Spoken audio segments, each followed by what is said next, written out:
Le Val-de-Loire est inscrit sur la liste du patrimoine mondial de l'UNESCO, de Sully-sur-Loire à Chalonnes-sur-Loire, pour la qualité de son paysage culturel fluvial.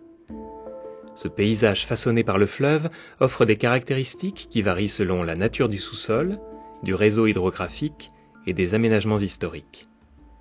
Il est le reflet des activités humaines qui se sont implantées tout au long de l'histoire.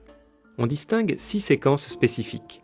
Ce film présente celle de la vallée d'Anjou, de la confluence de l'Indre en aval de Langeais, à la confluence de l'Authion, en amont des Ponts de Cé.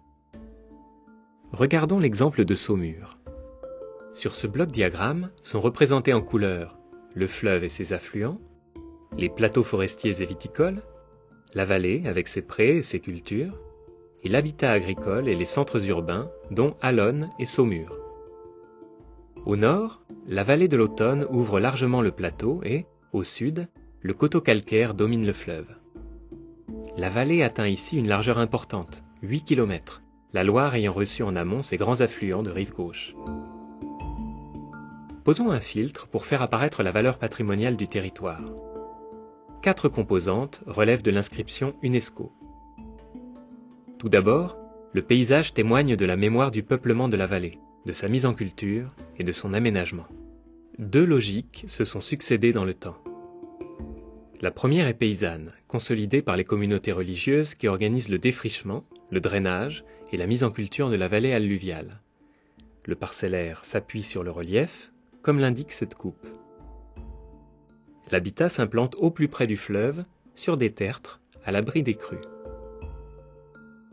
La seconde logique est étroitement liée à la maîtrise du fleuve, à son endiguement avec l'édification de la Grande Levée d'Anjou à partir du XIIe siècle et à son développement portuaire.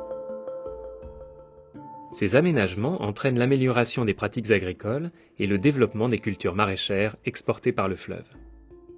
La deuxième composante relevant de l'inscription UNESCO est la Grande Côte saumuroise.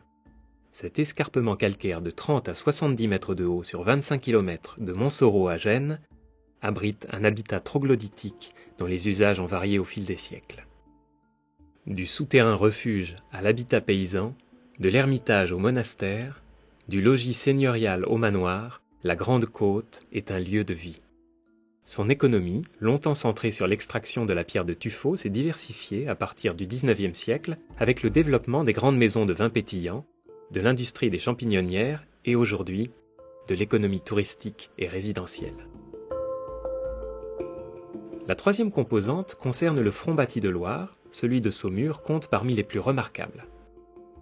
Cette organisation est celle d'une cité protégée par le château, palais des ducs d'Anjou, en référence aux idéaux de la Renaissance.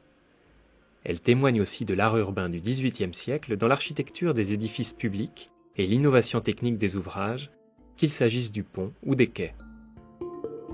L'horizontalité de la composition met en valeur les verticales des édifices importants, églises, châteaux, hôtels de ville et bâtiments en tête de pont.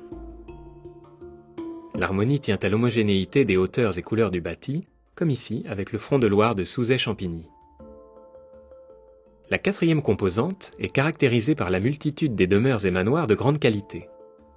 Ce sont des propriétés agricoles et des sites fortifiés, transformés au fil des siècles en châteaux de plaisance, dont la propriété est le plus souvent restée familiale.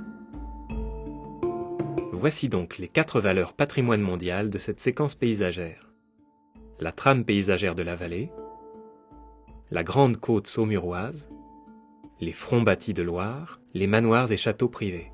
Pour plus d'informations, nous vous invitons à consulter le site animé par la mission Val de Loire, www.valdeloire.org.